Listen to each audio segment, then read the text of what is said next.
Ayun po mga lods, habang nagpapahinga po yung mga kasama namin, naghanap po na ako ng isang area na para malagyan po natin ito ng itong gamit natin mga lods.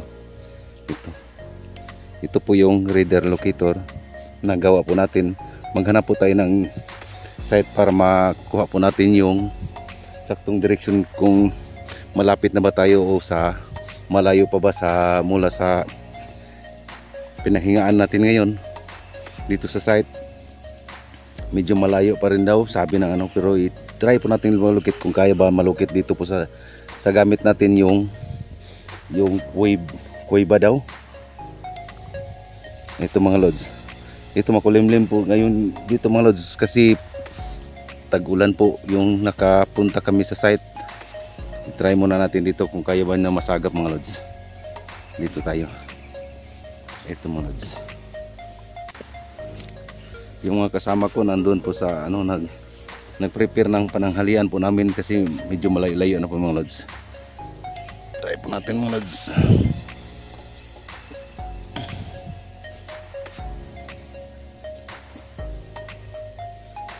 Ito mga lods, kung kaya ba niya masagap mga lods.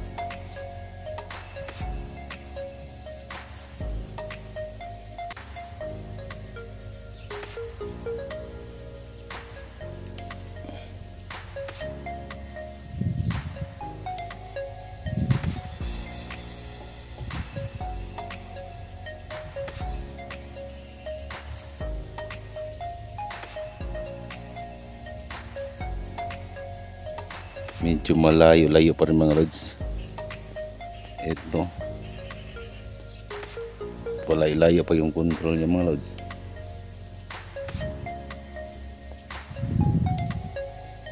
Ayaw pong saktong direksyon. Ayan mga lods.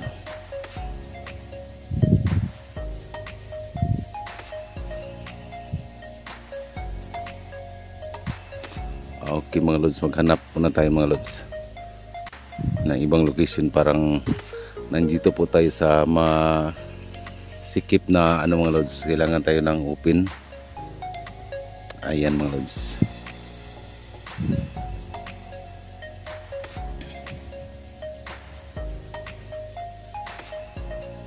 medyo malayo pa rin mga lods. Okay,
Eto mga lods, alas 2 ng hapon at ngayon mga lods, pero hindi pa kami nakaabot sa site. Mag-stay muna kami doon ng 2 oras. Ano mga lods, test natin dito yung gamit natin mga lods. Medyo malapit-lapit na po daw tayo. Ayun mga lods, malapit na po tayo mga lods yung sa gamit sa ano mga lods. Siguro mga 3 to 500 meters mula dito makadating na tayo sa pupuntahan natin. Mula dito mga lods, papuntan doon mga lods. Okay mga lods, nandito na po tayo sa ano mga lods, malapit na po tayo. Ito mga lods, try natin ng konti mga lods.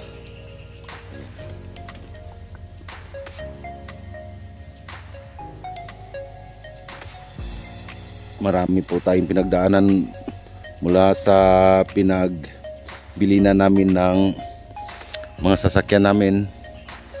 Marami tayong pinagdaanan na mahirap mga lods. Ito mga lods, ayun, doon pa rin tumuturo. Pawis tayo palagi mga lods. Okay mga lods, subaybayan nyo kami mga lods ha, para hanggang mapuntahan po natin yung mapuntahan po natin yung maabot natin yung tinatawag nila po yung tinaguang kuweba mga lods. Andito medyo makulimlim, sa bagay marami naman tayong dalang gamit mga lods. Kumpleto naman tayo, medicine, lahat po, may upang, may bigas na tayo. Yung ulam wala pong problema, marami pong makukunan dito. Doon po daw ng ulam, 2 araw po tayo doon, 2 gabi, isang gabi 2 araw po tayo doon mag-stay mga lods.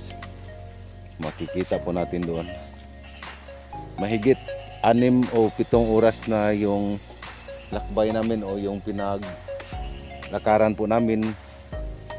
Ayun mga lods, nandito na po tayo malapitan mga lods.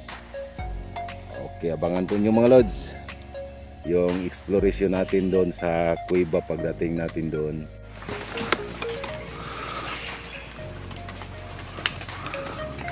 Tanong ko ni Tumisa, 1996. Bantay mo sa bato. Sige. Pre, dala mo bag niya. Kailan sapatos bilin? Isu ba yung sapatos? Sulo ba? So medyo Ilang yung i-sign nila sa boss ni. Baton. Bato. Medyo 30 feet yung sinking mga idol, no? Papasok ng kuweba na to. Ayan. So parang wala na siya idol. Ayan.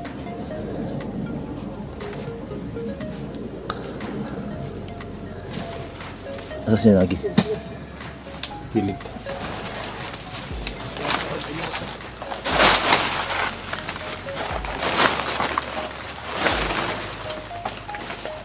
Nakauna. Dito lagi.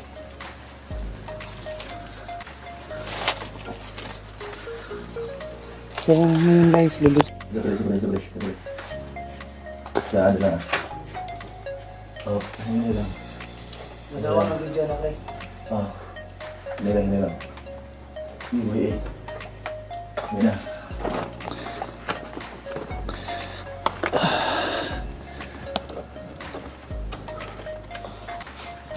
Yung mga idol, ano ito yung tayo sa loob ng beba. Yan, ito yung kuweba, pre. Open. Yan, ito yung pasok ng kuweba mga idol. Ano mo yung kwarto? Dito itong imulingon. Dito na tapos isa Ay, sige. nagliko dia. Yung muna may nasulod ha. Akong uyuan din nakasulod dia sa mga ibon.